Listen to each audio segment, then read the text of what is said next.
हाँ जी, अस्सलाम वालेकुम। क्या हाल है भरावां दा? ठीक हो?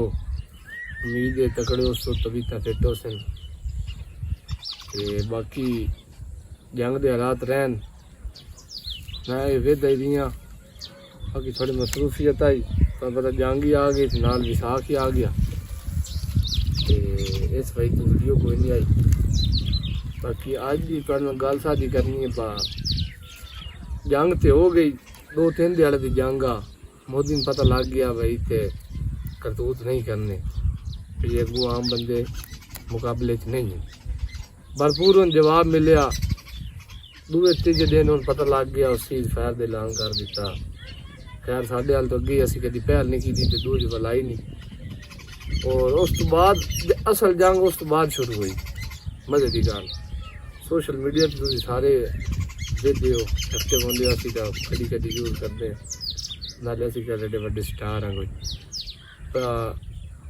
वो गल इंज है भी सोशल मीडिया की वार शुरू अजकल सारे नाल वड्डी जंग जी वार कह लो वो है ही सोशल मीडिया की क्योंकि तुसी इत्थे किसी ने कुछ बुरा भला आख सकते हो कोई टेंशन नहीं और किसी बारे झूठी खबर झूठियां गल्लां तुसी बना के भेज सकते हो ते ओदी इंडिया वाले जड़े उन्हें उदू वाह शुरू कर दिता झूठ बोलना अपनी मीडिया से। साडा मीडिया भी खैर एडा सच्चा नहीं है लेकिन उन्हें बहु भाइया धूड़ छान छड़ी ते ओदा हुण नुकसान की होया मैं तुहानूं अगे दसना। पहले गल सुनो एक साडे पिंड दा है फौजी चोर वो गल सुनांदा भी असीं ना 2 बंदे एक बारी एक मैस ते ना मार साहब गए उससे ते उत्थों ना असी रोटी बड़ी भुख सान लगी हुई है मैस से ना असी रोटी खान बह गए उसे सालन बड़ा साढ़े पसंद पक्का होया ठीक हो गया ते कोई जन 2 असी बंदे ते 70 एक रोटी ना असी छांट दी 70 रोटी खा के 2 बंदे। अच्छा हाँ वो मैस वाला जेड़ा इना तंदूर वाला ओदी भाई तवे चुंगे लबाएंगे उस आख्या भाई मेरे को रोटी ना दी दूंदी पूरी नहीं होंदी उन्हें आख्या भाई तुसी जान करो। अच्छा वो बस सैकंड टाइम कोई अफसर आया उन्हों का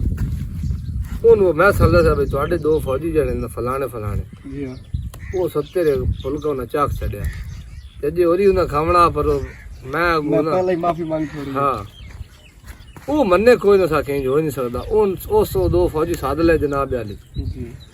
ते फौजी आ गए हूँ फौजी आख्या भाई जी असी खा दें 70 रोटी असी खा गए ते ओ ना ब्रिगेडियर हुण मन्ने कोई ना उस आखे तुस एडे हो ना अगर तुस सच है तुस मेरे सामने खा के दिखाओ अच्छा रोटियां ते उस उन्हें आख्या बस हुण वहां तो रजी होए लेकिन उन्हें आख्या भाई साडी एक शर्त है साडी पसंद दा सालन बने कोई भी जेड़ा उन्हें पसंद आ। अच्छा अच्छा उन्होंने आख्या ठीक है सालन बन गया ते उन्हें ना शुरू हो गया 20 ना पड़े 30 ना पड़े जेले 50 रोटी चपड़े ना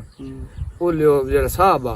उस आखे भाई ठीक है मैनू ना समझ लग गई भी तुसी ना 70 खा गए उस जेड़ा 50 तपड़ गया अगे 5 चौक रह गया 20 रोटियां ओले तू फौजी आखे भाई तेरी शर्त होगी पूरी पर सानू राज के रोटी तो खावन दे। वो गल हुआ भाई ये पाकिस्तान ते इंडिया की लगी है जंग जेड़े सोशल मीडिया वाले इन्हें अपनी फकियां बेचनी शुरू कर दी हैं जिद्दू हैं जो उहदे नुकसान की होया नुकसान ही होया साडा पंजाब जेड़ा असी कोशिश कर रहे हैं असी तो माड़े जे इन्फ्लुएंसर हाँ सन तक कोई जानते ही नहीं अज तक लेकिन जान सी सही दुनिया इंशाअल्लाह क्यों मार जी बिल्कुल ते साडे बिरान अंजम सरोया बड़ा उसना किरदार अदा किया पंजाब का एक राठ है रावी का मेरे उस्ताद एक गोंदल साहब उन्हें वीडियो पाइया और हंजरा साहब है जेबी हंजरा ये लोग वो 2-3-4 जेड़े सोशल मीडिया दे इस दौर जड़ा ये हुण दौर जा रही है बेहयाई का और तुहानूं पता ही है बेशर्मी का ये ऐसे लोग हैं जेड़े मुहब्बत वंडदे फिरदे हर किसी नाल और उन्हें असी भी शामिल असी भी उन्होंने एक ना झंडा जड़ा उन्हें उठाया उन्होंने मगेरा ते भाई असी पंजाब नूं हमेशा कोशिश की है पंजाब साडा कट्ठा रहे पंजाब साडे पंजाब दी यादां साडा पंजाब जो लोग भुल गया वे असी की हाँ साडा पंजाब की है वो भाई ना लोग ना भुलन याद रखें। और ਉਹਦੇ ਵਿੱਚ ਹੋਇਆ ਇਹ ਜਿਹੜੇ ਸੋਸ਼ਲ ਮੀਡੀਆ ਵਾਰ ਸ਼ੁਰੂ ਹੋਈ ਹੈ ਭਾਈ ਜਿਹੜੇ ਸਾਡੇ ਐਕਟਰ ਆਰਟਿਸਟ फनकार जेड़े इंडिया ते पाकिस्तान दे पंजाब भी हैं वो रल के पिछले दिनों तो ना कोई काम करने लग पे हैं, एक दो फिल्में कढ़ियां वो इस दे विच वो भी एक दूसरे के खिलाफ हो गए और ये सारी वो मोदी दी वो हिंदू दी क्योंकि ये तरीके च जदों सिख ते मुसलमान रलना है ना उदा ने हिंदुआं ते एक दूजा नहीं रहना गल ये और उन्होंने ये खतरा ही है दुआ मैं कोई जस्टिफिकेशन नहीं दे रही अपने दी लेकिन गल ये 1947 भी ना जदों वंड हुई पंजाब दी हालांकि पंजाब नूं इकट्ठियां करना आई